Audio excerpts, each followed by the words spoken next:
Hi everyone, स्वागत है आप सभी का। इस वीडियो में हम रीजनिंग के और जनरल एप्टीट्यूड के क्वेश्चंस को सॉल्व करेंगे। ये आपका पार्ट होगा आपके full length mock test second का।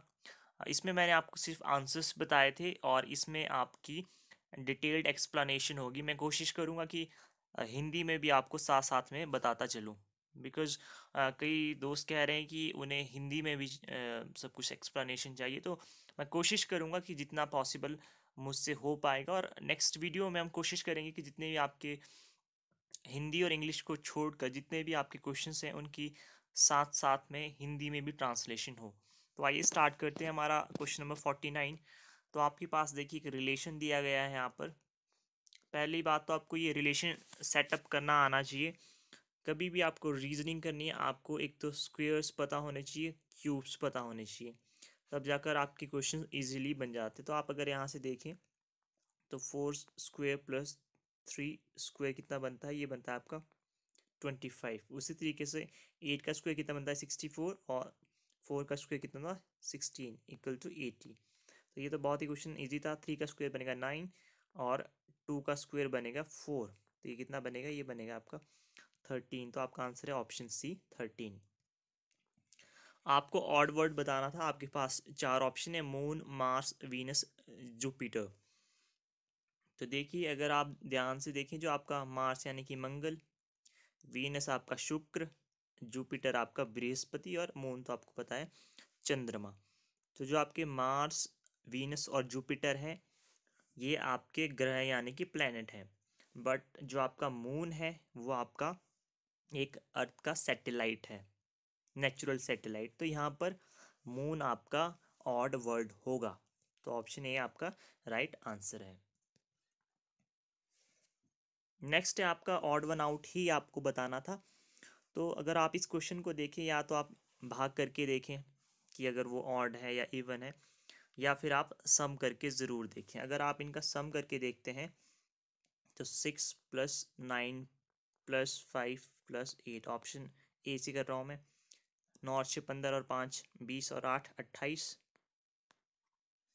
इसी तरीके से 7 + 9 + 4 + 8 कितना बनता है, ये आपका बनता है 7 और 9 = 16, और 16 × 4 = 20 और 8 = 28। मतलब आपका जो इतने भी है ये, इनका जो टोटल है, इनके जो नंबर्स का टोटल है वो 28 बन रहा है। बट अगर आप बात करें 9 + 7 + 8 + 3, तो 9 और 7 16 और 8 कितने होते, 24 और 3 27। तो यही आपका ऑड वन आउट होगा। ऑप्शन डी आपका राइट आंसर। नेक्स्ट है आपका आपका यहाँ पर आपको ऑड वन आउट ही बताना है। तो आपके पास एक सीरीज है HDFI। तो अगर आप डी में एच तक पहुँचना चाहते हैं तो आपके पास कितना इंक्रीमेंट होगा, EFGH, यानी कि 4 का अगर आप इंक्रीमेंट करते हैं तो आप पहुँचते हैं एच तक। अगर आप बात करते हैं डी से आप एफ तक जाना चाहते हैं तो कितना होगा, EF, यानी कि 2 का। और एफ से आई तक जाना चाहते हैं GHI, यानी कि 3 का। हम देखते हैं NJLO का। तो इसमें क्या बनेगा अगर आप जे से एन तक जाना चाहते हैं, तो क्या KLMN, यहाँ पर भी आपका 4 का बन रहा है। अगर आप जे से एल तक जाना चाहते हैं, KL, तो आपके पास बनता है +2 का। एल से आप ओ तक जाना, MNO, तो यहाँ पर भी आपका पैटर्न सही बन रहा है। तो यहाँ पर जो डिफरेंट था, जो राइट आंसर था इसका, वो था आपका WSXZ। अगर आप S से W तक जाते कितना, TUVW, ये तो आपका चलिए 4 होता है यहाँ तक जाने में। S से आप X तक जाइए, TUVWX। तो यहाँ पर अगर आप 5 का इंक्रीमेंट करते हैं तो अब आप X तक पहुँचते, तो ये पैटर्न गलत था। तो यही आपका ऑड वन आउट था। तो ऑप्शन डी आपका राइट आंसर है। Next, a man start from a point and moves 3 kilometer north, then turn to west and goes 2 kilometer. He turn north and walks 1 kilometer and then moves 5 kilometer towards east. How far is from starting point? हम मान लेते हैं आपका starting point है और वो north यानी कि उत्तर की तरफ चलता है 3 किलोमीटर, मैंने ये मान लिया वो 3 किलोमीटर यहाँ चला। फिर वो पश्चिम की तरफ यानी कि वेस्ट की तरफ कितना चलता है, वो चलता है आपका 2 किलोमीटर, ये भी सही है। फिर वो आपकी टर्न लेता है यानी कि नॉर्थ डायरेक्शन में, यानी कि उत्तर दिशा में, और कितना चलता है, वो चलता है आपका 1 kilometre.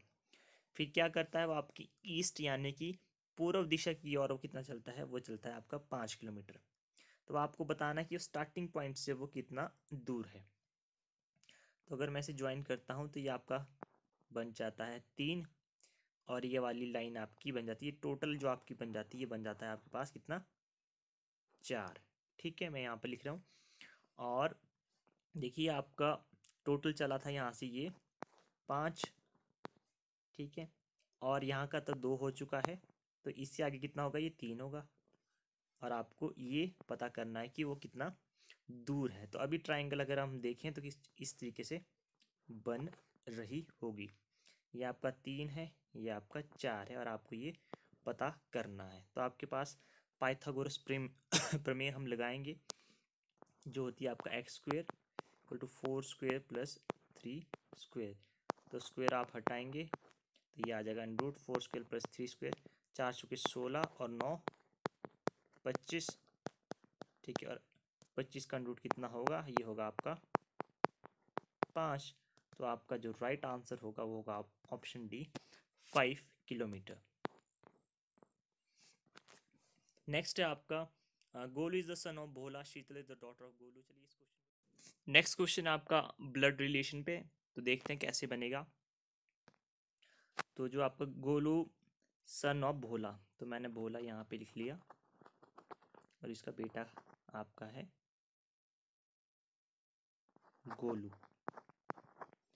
Sheetal is the daughter of Golu, Sheetal मैंने यहाँ पे लिख लिया। Dilip, Chitra is the daughter of Dilip, Dilip मैंने ये लिख लिया। चित्रा, रिलेशन हमें फाइंड आउट करना है शीतल और चित्रा का। और जो आपका दिलीप है वो ब्रदर है, सॉरी, जो दिलीप है वो ब्रदर है भोला का, मतलब ये आपस में भाई हो गए, ठीक है। तो देखते हैं कैसे होगा। यहाँ पर देखिए आपका ये सेम लेवल पर इनके रिलेशन बनते हैं, सेम जनरेशन पे। तो देखिए आपस में भाई हैं, तो अगर हम शीतल की बात करें तो ये इसका, अगर हम देखें तो ये इसकी तरीके से या तो दादा होगा, ठीक है, या होगी ये दादी, ठीक है। यहाँ पर क्योंकि जेंडर स्पेसिफाई नहीं है, तो आप मान लीजिए इसे दादा ही मान लेते हैं, तो ये भी दादा के भाई भी दादा ही होंगे। और यहाँ पर हो गया आपके चित्रा, तो ये आपकी बुआ होगी, ठीक है। अगर हम क्योंकि जो शीतल है, शीतल, ठीक है, ये इनकी बेटी है, मतलब गोलू की। और जो शीतल है, और शीतल तो आपको चित्रा का बताना, चित्रा रिलेटेड टू शीतल। तो देखिए बुआ है, तो बुआ किसकी लगेगी, गोलू की तो नहीं लगेगी, क्योंकि देखिए ये सेम है, सेम जेंडर, सेम जनरेशन पे है। तो बुआ जो लगेगी ये शीतल की लगेगी, और ये आंसर होगा आपका ऑप्शन बी, 8। नेक्स्ट क्वेश्चन है आपका, यदि आज के बाद 3 दिन मंगलवार होगा, 3 दिन बाद, तो परसों 4 दिन पहले कौन सा दिन था। तो देखते हैं, अगर 3 दिन बाद आपका मंगलवार होगा तो आज क्या होगा, आज आपके पास टुडे में क्या होगा, वो होगा आपका सैटरडे। की सैटरडे में 3 दिन जोड़िए, संडे, मंडे, ट्यूसडे। तो आज आपके पास हो चुका है सैटरडे, ठीक है। What day was 4 days before yesterday, yesterday में यानी कि पिछला दिन, बीता हुआ दिन।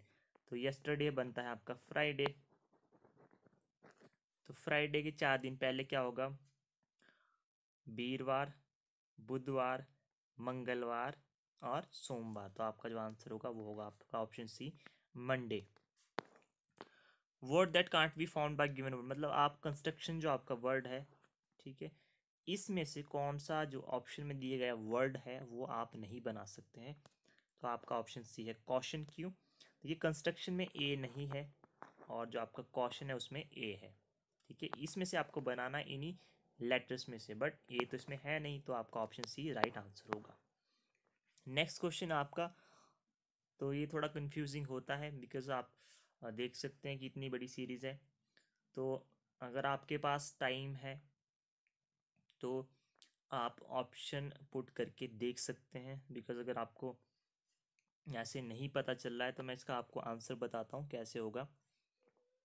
सी, इसका जो आंसर ऑप्शन बी है। वैसे तो ए, इसके नीचे मैंने ये मार्क कर दिया, बी बी ए, फिर आपका आ जाता है सी, फिर आपका आ जाता है सी ए बी, फिर आपका आता है फिर से बी ए सी, फिर आपका आता है सी ए बी, फिर आपका आता है बी ए सी। तो अगर आप इसे तीन तीन के उसमें करते हैं तो पहले बनता है आपका कैब, फिर बनता है आपका बी ए सी, फिर बनता है आपका कैब, फिर बनता है बी ए सी। तो आपके पास एक पैटर्न रन हो रहा है। तो इस तरीके से आपका आंसर ऑप्शन बी होगा। यही आपका राइट आंसर है। नेक्स्ट क्वेश्चन है आपके जनरल एप्टीट्यूड से। तो आइए देखते हैं। पूछा गया क्वेश्चन ये कि age of A and B are, जो प्रेजेंट एज है वो किस रेशियो में है ए और बी की, वो है 3:5 में। 9 साल पहले उनकी जो एज की रेशियो थी वो 12:23 थी। तो आपको ए की प्रेजेंट एज बतानी है। तो अगर आप रेशियो देखते हैं तो इस तरीके का ही मतलब होता है कि ए की जो रेशियो है 3 में, मतलब उसकी 3 में रही होगी, बी की 5 में रही होगी। तो बात करते हैं ऑप्शंस की। ऑप्शन आपके 27, 33, 49 एंड 55। तो आपसे ए की प्रेजेंट एज पूछी गई है। तो 9 साल पहले जो इसकी रेशियो थी वो थी आपकी 12:23। तो हम 9 माइनस करते हैं हर ऑप्शन में से। 27 - 9 = 18। देखिए जब आपको पता है कि वो ए की जो रेशियो थी वो 12 में थी, तो वो 12 का ही मल्टीपल होना चाहिए जो 12 के ही पहाड़े में है। तो 12 के पहाड़े में 18 नहीं आता है। अगर आप 33 में से 12 घटाते हैं तो कितना आता है, सॉरी 33 में से अगर आप 9 घटाते हैं, क्योंकि 9 साल पहले का पता है आपको, तो ये बनता है आपके पास 24। और 24 जो है वो आपका 12 की रेशियो में आता है। ठीक है। तो आपकी जो प्रेजेंट एज होगी ए की वो आपकी कितनी होगी, 33। होपफुली आपको ये समझ आया होगा। देखिए क्वेश्चन में कुछ नहीं था, आपको उनकी जो वर्तमान जो रेशियो थी वो दी गई थी, और 9 साल पहले बताया था कि जो ये रेशियो थी ये 12:23 थी। मतलब 9 साल पहले जो ए है उसकी जो रेशियो है, एज की रेशियो है, वो 12 की मल्टीपल रही होगी, 12 के गुना में हो रही होगी। तो हमने क्या किया, इन ऑप्शंस में से 9 घटा के देखा, और जब 9 घटाने पर 12 का मल्टीपल आता है जो 12 के पहाड़े में आता है, वही आपका राइट आंसर होगा। तो ऐसा ऑप्शन है हमारा पास ऑप्शन बी जो आपका राइट आंसर है। नेक्स्ट है आपके पास स्टेटमेंट बहुत लंबी है कि जो फादर है वो अपने दोनों बेटों के, अगर उसके दोनों बेटे काम करते हैं, साथ में काम करते हैं, तो अकेला ही उतना काम कर देता है। जो अगर पहला बेटा है वो 3 घंटे में करता है, दूसरा 6 घंटे में करता है। तो आपको बताना है कि जो फादर है वो कितने जल्दी उस जॉब को कर देता है, कितना टाइम लेता है। देखिए स्टेटमेंट लंबी है, फंडा सबसे सिंपल है। जब भी टुगेदर दोनों कर रहे हैं साथ में, सन 1 और सन 2 मान लीजिए मैं कर लेता हूँ, तो कुछ नहीं होगा। 3 × 6 दोनों जब साथ में कर रहे हैं और सेम जॉब कर रहे हैं, 3 × 6, और इनका नीचे टोटल 3 + 6, 6 × 18, और डिवाइडेड बाय 9 कितना आ गया, 2। तो जो सन S1 और S2 यानी कि दोनों बेटों ने जो काम किया वो अगर साथ में करते हैं तो उन्हें 2 घंटे लगते, और जो फादर है इन दोनों के बराबर ही अकेले काम करता है। तो इनका जो राइट आंसर होगा ऑप्शन बी, 2 आवर्स, यानी कि 2 घंटे। नेक्स्ट है आपका sorry, if the radius of circle is decreased bye 50%, find the percentage decrease in its area. देखिए आप इसे पाई की फॉर्म में भी कर सकते हैं, आप वैल्यू पुट करके भी कर सकते हैं। हम थोड़ा वैल्यू पुट करके देखते हैं। मान लीजिए आपके पास पहले आर था 10, अब 50% का डिक्रीज हुआ, मतलब आर की वैल्यू कितनी रही होगी 10/2 यानी कि 5। 50% यही होगा आपका 10 का, वो कितना होगा 5। तो अगर आप जो ओरिजिनल एरिया था जब आपका डिक्रीज नहीं हुआ था तो आपका सर्कल का जो एरिया होता है वो क्या होता है ओरिजिनल, ओरिजिनल से मैं डिनोट कर रहा हूँ पाई आर स्क्वेयर। मान आर की वैल्यू कितनी है यहाँ पे 10, 10 का स्क्वायर मतलब ये बनता है 10 स्क्वायर कितना होता है 100, 100 पाई। और आपका जो न्यू एरिया है डिक्रीज होने के बाद आर की वैल्यू कितनी है 5, तो 5 का स्क्वायर पाई आर स्क्वायर, तो 5 का 25, 25 पाई।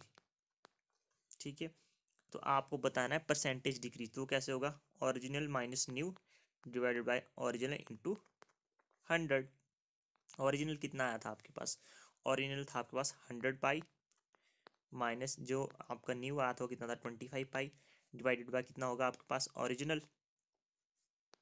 ठीक है, मल्टीप्लाई बाय 100। तो 100 में से आप 25 को घटाएंगे कितना आएगा 75 price, divided by 100 pi multiply by 100।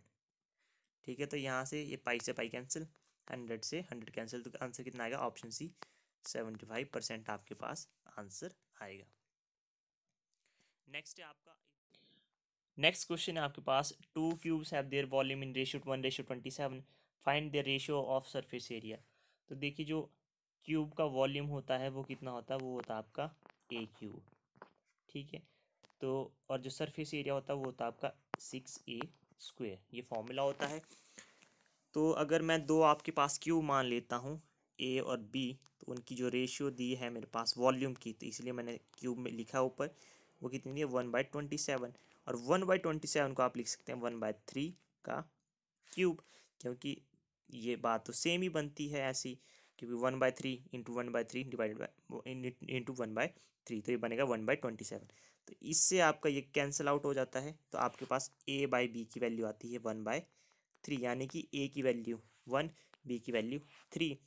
अब सरफेस एरिया आपको देखना है, रेशियो बतानी है, तो सरफेस एरिया के रेशियो क्या होगी 6a square by 6b square, तो 6 से 6 कैंसिल, ए की वैल्यू कितनी थी आपके पास 1 और बी की वैल्यू कितनी थी आपके पास 3, तो यहाँ पे आ गया 3 का स्क्वायर, तो ये बनेगा 1/9।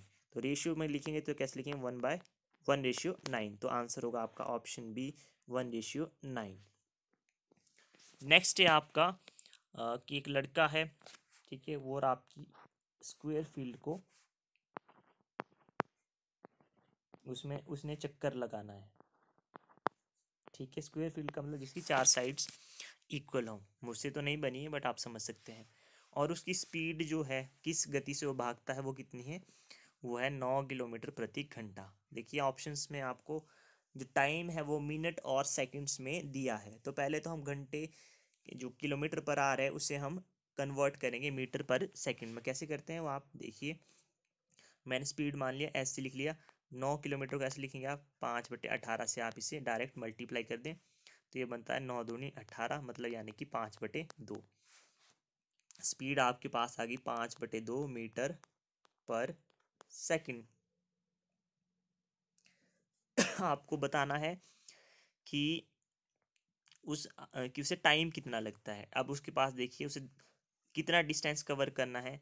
आपके पास स्क्वायर फील्ड की एक साइड दी है 35 मीटर, ठीक है, बट आपके पास जो स्क्वायर है वो कितना है 35, 35, 35 और ये 35, इसका पूरा चक्कर लगाना, तो कितनी साइड होगी 4, तो 35 को जब आप 4 से करेंगे तो कितना आ जाएगा 140 मीटर। तो यहाँ से टाइम कैसे आएगा, देखिए अगर आप देखिए स्पीड का फॉर्मूला क्या होता है हमारे पास, डिस्टेंस अपॉन टाइम। इस टाइम आपको निकालना है टाइम, तो यहाँ से क्या होगा x यानी कि आपका डिस्टेंस, s आपकी स्पीड, तो डिस्टेंस आपके पास 140 और जो स्पीड है वो कितनी थी आपके पास, वो थी आपके पास 5/2 यानी कि, तो यहाँ पर ये ऊपर चला जाएगा, तो ये कितना बनेगा, ये बनेगा आपका 280/5। तो जब आप इसे 5 से करेंगे तो ये बनेगा आपके पास 56। 56 यहाँ पर देखिए मिनट भी है सेकंड भी है, बट हमने इसे किया था मीटर पर सेकंड में, तो आपके पास आंसर आएगा 56 सेकंड। तो आपका ऑप्शन सी राइट आंसर होगा। आपके पास पूछा गया कि आपके पास 3 कंजिक्यूटिव मल्टीपल ऑफ 3 हैं और उनका जो टोटल है वो कितना है 72। आपको बताना है सबसे बड़ा नंबर कौन सा है। आपको 3 के मल्टीपल दिए हैं, ठीक है। मान लीजिए 3 का मल्टीपल यानी कि जो 3 के पहाड़े में आता है, पहला होगा मान लीजिए 3x, ठीक है, कंजिक्यूटिव दिए हैं आपके पास। फिर उसके पास बाद आएगा 3x+3, फिर उसके बाद आएगा 3x+6 और इसका टोटल कितना दिया है, इसका टोटल दिया है 72।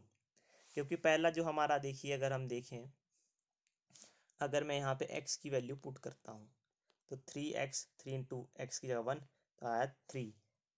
मैंने यहाँ पर x की वैल्यू यहाँ पर भी सेम पुट की, 3 इंटू 1+3 6, यहाँ पर पुट करी तो यहाँ पर 3 इंटू 1 3 +6 9, मतलब पहाड़े में आ रहा है 3 6 9। तो इस तरीके से हम इसे लिख सकते हैं 3x+3 +3x+6 = 72। तो यहाँ पे बचता है आपका 3x+3x+3x, और ये जो 3+6 है मैं यहाँ से घटा लेता हूँ, तो 72 में से आपके जो 9 जाएंगे वो कितना बनेगा, ये बनेगा आपके पास 63, और यहाँ का ये टोटल कितना बनेगा 9x। तो x की वैल्यू कितनी आ जाएगी यहाँ से 63/9 कितना आ गया 7। तो आपको सबसे बड़ा बताना था, इनमें सबसे बड़ा क्या था 3x+6, तो x की वैल्यू आई आपके पास 7+6, तो 3 और 7 को आप जब मल्टीप्लाई करेंगे आएगा 21+6 = 27। तो आपका जो आंसर होगा वो होगा आपका ऑप्शन सी 27। तो ये थी आपकी फुल रीजनिंग और जनरल एप्टीट्यूड की सॉल्व वीडियो। होपफुली आपको पसंद आई हो। आपको कुछ भी डाउट है आप पूछ सकते हैं, उससे पहले आप उस मॉक टेस्ट को ज़रूर अटेम्प्ट कर लें, बिकॉज़ वो ज़्यादा ज़रूरी है, उसके बाद ही आप इसे सॉल्व करें। तो मिलते हैं आपसे नेक्स्ट वीडियो में, जो होगा आपका जनरल साइंस और जो आपका मैथमेटिक्स पोर्शन है उसको हम अच्छे से सॉल्व करेंगे। मिलते हैं नेक्स्ट वीडियो में। Till then have a good time, take care.